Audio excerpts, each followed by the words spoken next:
ñu baal ma parce que di nga toll fenn foo xamante ne xaw ma nu ma ko mën a waxee ci wolof mais tey situation dëkk bi fi mu toll.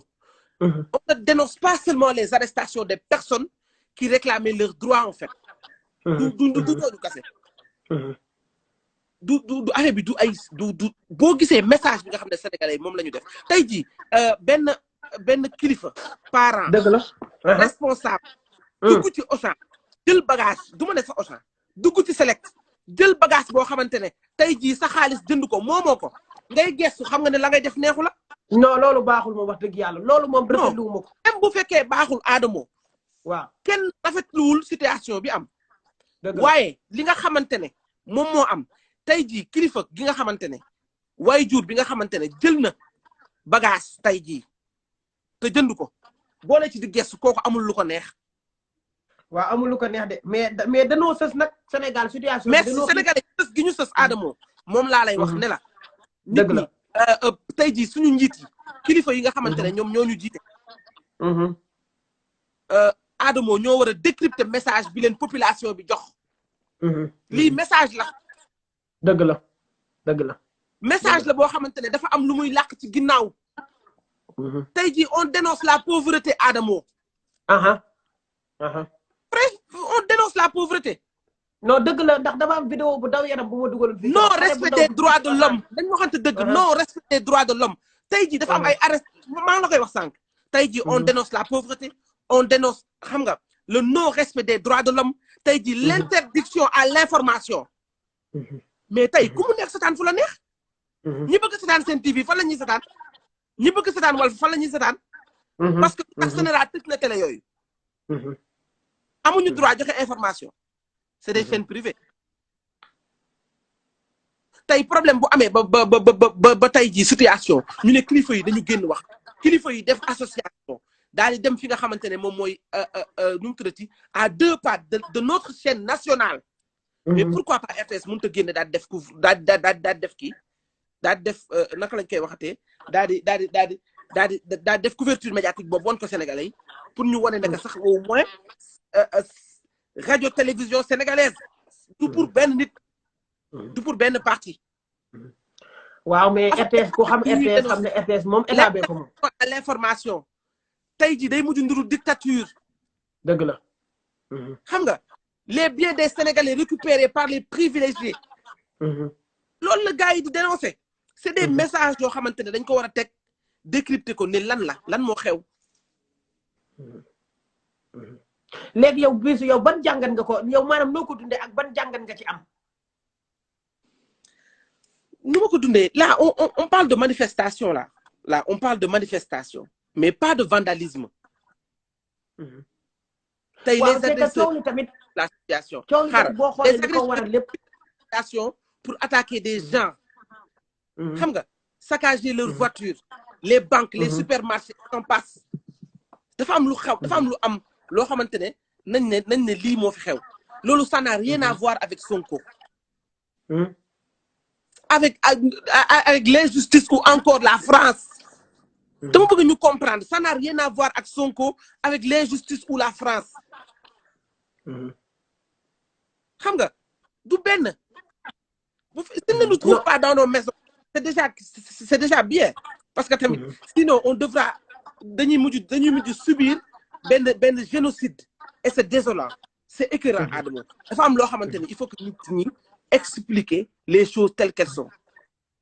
tey jii mairie yi tribunaux yi ñi nga xamante ne dañ leen a lakk qui ont été brûlés nouvelle ñun ñooy gisaat retombées yi parce que les papiers yi ya fa nekk du pour français yi pour ñun la. waaw dëgg la. donc ñun xam nga fan la ñu war a toll. il faut que ça cesse bi xam nga lan la war a def suba jigéen ñi dañu woote. ñun dañuy def. lu ngeen def. habillé en blanc marche. suba. waaw. ok dégg ngeen ko suba. mete ay malaaka. suba jigéen ñi dañoo war a def en blanc ñu daal di def jigéen ñi woote façon la rek façon de communiquer. ci jigéen ñi nga xamante ne dañoo jigéen ñi journée de la femme la. tey jii seen taxawaay ci ci li doomu réew mi di dund xam nga tey jii homme de tenue yi suñu ay ñun ku nekk am nga parent homme de tenue man sama mag bu góor sama taawu papa ñi nekk ay colonel lañ tey jii ku nekk am nga benn mbokk boo xamante ne homme de tenue la tey jii lépp li nga xamante ne mi ngi am ci dëkk bi sawaay du lu neex population sénégalaise du lu neex nit ñi fi nekk du lu neex parents yi encore une fois de plus parce que tey da ngay gis chaîne de télé bu war a continuer programme am sax du ko mën a continuer parce que nit ñi ngi leen di forcer à ce que ñu wax li fi nekk li fi nekk nag ñun ñooy toog mën a comprendre exactement lan la dëgg la de suñu njiit ñi nga xamante ne ñoom lañ yàlla teg ñu war ñoo jiite ñu yërëm askan ñun li ñuy xaar mooy président Macky Sall génn wax ak sénégalais yi waaw léegi foofu laa doon ñëw nag point bi ma doon ñëw mooy xam nga situation bi li ko indi lépp ñu ngi naan Adji Sarr Sonko Macky Sall diggante boobu maanaam loolu bu amul woon boog mën naa ne boog sax coow li du demee nii léegi yow situation bi nan nga ko jàngate jàpp nga ne affaire bi complot la wala du complot non Adamo dama lay wax benn affaire waaw boo xamante ne man nekkuma woon ci salon de massage bi problème bi nga xamante ne moom mooy soulever débat bi man nekkuma woon ci salon de massage bi xawma lu fa xew tey bu ma waxee ak sama aqulaay taala ak dëgg gi nga xamante ne yàlla bëgg Ousmane Sonko il n'est pas assez bête dupe pour di def xeetu ñaawteef yooyu noonu waaw gis nga nit da ngay wax ak sa aqulaay taala dëgg la situation moom bi mu toll ci audimat bi mu toll ci réew mi bul nit ki da ngay am loo xamante ne moom li la ñuy wax xel nopp wax bu feebaree nopp yi koy déglu ñoo war a wérdadu waaw Adji Sarr am na famille du ne nañ problème civil la ani famille Adji Sarr duñ ko dégguma leen ñu wax nag man daal loolu ma jaax ay nijaay yegg support bu fekkee ni que nag li tax nit ñi di am lu leen naqari ñu naan am na lu tey xel li tax muy tey xel mooy li nga xamante ne dañ ne gouvernement Sénégal ñooy supporté Adji Sarr problème civil la nañu bàyyi mu nekk problème civil ok waaye bu fekkee ni que gouvernement bi da ci rax dootul doon problème civil là les gens vont parler de complot les gens vont parler de du n'importe quoi kay loolu tax ma la doon laaj ci gis-gis nag yaa maanaam yow complot nga jàpp wala jàppoo loolu sama gis franchement parler tey jii ça importe peu loolu mooy lan sama gis-gis ma ne sama gis-gis ci situation bi man ça importe peu maanaam waaw loolu nga may dekkal importe peu googu xam nga man boo dee wax ak man da ngay wax ak man lu leer dama ne lu leer laa wax ak yow damaa bëgg nga déglu sama gis-gis man laa wax Bijou Ngoné ça importe peu kii toog ci télé bi jàkkaarloog nit yi di wax jàngatam xam nga lan la war a def nekk ci côté askan bi Bijou Ngoné askan bi la fi nekkal man je suis en train de décrypter derrière problème bi am dañoo ut porox ndoll sénégalais yi dañoo ut porox ndoll yow Adamo buñ fi fàtte xaju fi sénégalais dañ leen tëjoon ñun depuis ñaata mois couvre-feu am na depuis ñaata mois artistes yi kenn liggéeyul problème yaa ngi am dafa am ay anguille sous roche dafa am goutte d'eau bu débordé vase bi goutte d'eau bi débordé vase bi mooy problème mu Adji Sarr ak Sonko loolu daal moo waral lii nag li leen naqari bokk na ci li tax ngay gis ñuy piller ay Auchan di génn ci mbedd bi di def nangam dafa am loo xamante ne mais yow pour yow Adamo yow message bi gars yi di génn nii ci biti bu ñu génne woon mais affaire de góor génne la bu ñu génne woon Sonko nga foog ne gars yi tamit dinañ arrêté wala nangam gars yi dineen booy Sonko yi daal am na daal ñu ne bu ñu génnee Sonko buñ ko libéré affaire yi jeex mais gëm naa ne bu fekkee nag loolu laay xam nag ñiy xeex démocratie dañuy ñaan président Macky Sall bu fekkee loolu mooy tax affaire yi jeex ñu génne président Ousmane Sonko waaw bu fekkee loolu la mais xam nga bu fekkee loolu la tamit parce que mënoo wax ne man démocrate laay xeex ñu génnee Sonko nga ne damay arrêté kon loolu ndax ñiy xeex ci affaire bi du ñëpp ànd ak Sonko gis naa ay ñoom Marcel ay ñu bëri gis naa leen ay ñoom Khalifa Sall ki dëkk ki Thiès kon ay wax nii du fekk si sama wax ji ki dëkk ki Thiès gis naa ko lii doon biiru Sonko encore une fois de plus lii ça y va au-delà de tout ça dafa am loo xamante ne li ma lay wax mooy yaa anguille sous roche dafa am goutte d'eau bi dafa déborder base bi Adamo sénégalais yi dañu xiif Adamo là on parle d'injustice on parle de pauvreté sénégalais yi dañoo xiif dëgg la de boo ko waxee dañu mer l'information on parle de la dictature bien wu sénégalais yi nga xam ne dañ ko récupérer privilégié ñi nga xamante ne ñoo leen en fait il faut que nit yi comprendre en fait fi ñu toll parce que ñun tey ji lenn moo ñu war mooy ñu ñaax askan bi ñu delloosiwaat seen xel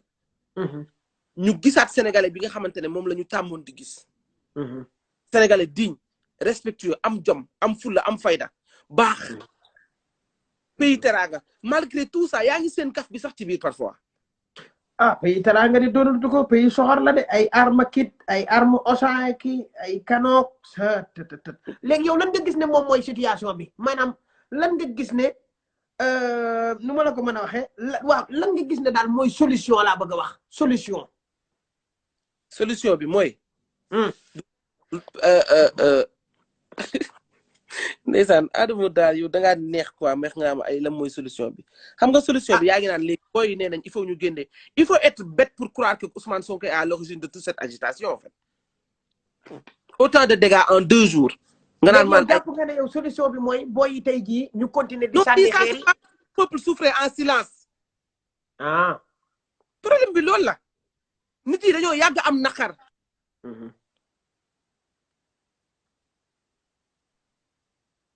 kii woote tamit du ma bàyyi ba ma pare kii woote kay na la bàyyi parce que ñun amuñu temps woote dëkk baa ngay tàkk suba la pare nar a toj non dëkk baa ngay tàkk ay suba la nar a toj ak Adamo dañuy ñaan yàlla ñu def ko pacifiquement marche pacifique la gars yi woote gars yi dañu woote jàmm kon gars yi xeer na nga wut a jóg de suba xeer du jóg non affaire de xeer ak affaire de violence bi ñuy woote lañ ne nañ ko teg ci suuf parce que tey ñi ñuy ay frère lañ suñu ay mag lañ ñu ay fan bakkan ñu ngi leen di jaale seen waajur yi tey jii xam nga tey jii moom président Macky Sall ak situation bi am ci dëkk bi xam nga xalaatul 3e mandat affaire de 3e mandat sax xam naa ni xalaatu ko moom non loolu daan wóorul suba lañ koy xool mais gaw ma ne tamit nit mën nañ koo jekki-jekki rek démissionné nii faaw peuple bi yépp génn ñu ne ñun ñoo ko bëggatul ñu xool nan lay armée di jëlee réew mi mais bu fekkee ñeent réew doxewul noonu xëy génn daan ne dañoo bëgg président Macky Sall génn loolu moom réew doxewul noonu xam nga nit ñi toog tey ci seen ginnaaw clavier di xas ma Samba ak di xas ma Demba ak di wax nangam ak nangam loolu nit ki toog këram xam nga bougéwul tey ñi nekk ci terrain xam nga xalaatuñu loolu tey otage politique yi nga xamante ne ñu ngi leen téye les gens disent que tey dañu war a am démocratie bu libre nit ñi dañ leen war a bàyyi ñu exprimer wu librement y a des gens yoo xamante ne seen ay infime affaire la ñu am mais nit ki li mu bëgg kenn du ko tere ak yelleefu doomu aadama bu ñu demee ba di ko bafuwee problème tey Adamo day woote di saaga ndey dafa tax Adamo suba bu bëggee repentir kenn du ko jox chance am peut-être que Adamo moom yow xam naa ni balaa direct bee jeex di nga wax yow lan moo tax nga bëgg say particularité di saaga ndey wala di def nangam na xam nga say question nga wax man du ma egg si samay question naa ko laaj waaw du dëgg ok tey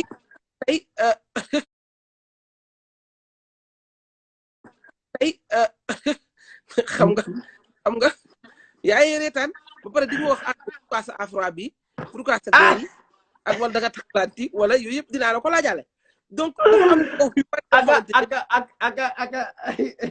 aka mën a defante nag non man defanteewu ma sax mais damay ngoone yow maanaam solution bi lan nga gis ne maanaam moom lan war a def ba affaire yi dal maanaam loolu message boobu rek man laay xaar ci yow ñu jàll ci benn point c'est que au-delà de toutes ces émotions là xam nga nous restons debout waaw digne de la nation parce que tey jii quoi qu'on puisse dire l'avenir réside en nous tey dañuy ñaan yàlla Sénégal nekk ci jàmm ok ñu am paix seen de kaw yi nga xamante ne moom la Sénégal dund ci fan yi ñu bañ koo dund ci 3 jours yi mu nekk 3 jours yoo xamante ne day président Macky Sall day dellu ginnaaw tey jii mu yërëm population bi nga xamante ne moom la ko yàlla dénk. yërmande googu nag laa gëmul ndax population bi fi boppam ñoom ñoo bëgg maanaam Macky jóge fi xam nga gars yi lan lañ soxla maanaam démissionné gars yee ko soxla de maanaam sénégalais yi ñoo soxla démissionné damaa xamul ndax démissionné bi nag nan lañ koy waxtaanee ba mu sotti loolooy problème bi. waxtaanee ba mu sotti loolu lañ ciy waxtaanee yow mënoo ko mënuma ko di Macky Sall président Macky Sall suñu carte électeur yee ko fal di man moo xam nga candaakoon laa xam naa ni ñi fal Macky Sall man moom bokk ma ci ndax fàtte xaju fi démissionné bi daal la gars yi di wër. ma ne yéen ñi ko faloon fexe leen ngeen jël seen carte falaat keneen 2 ans yàggatul 2024 la gars yi di demaat ci urne bi di voté ji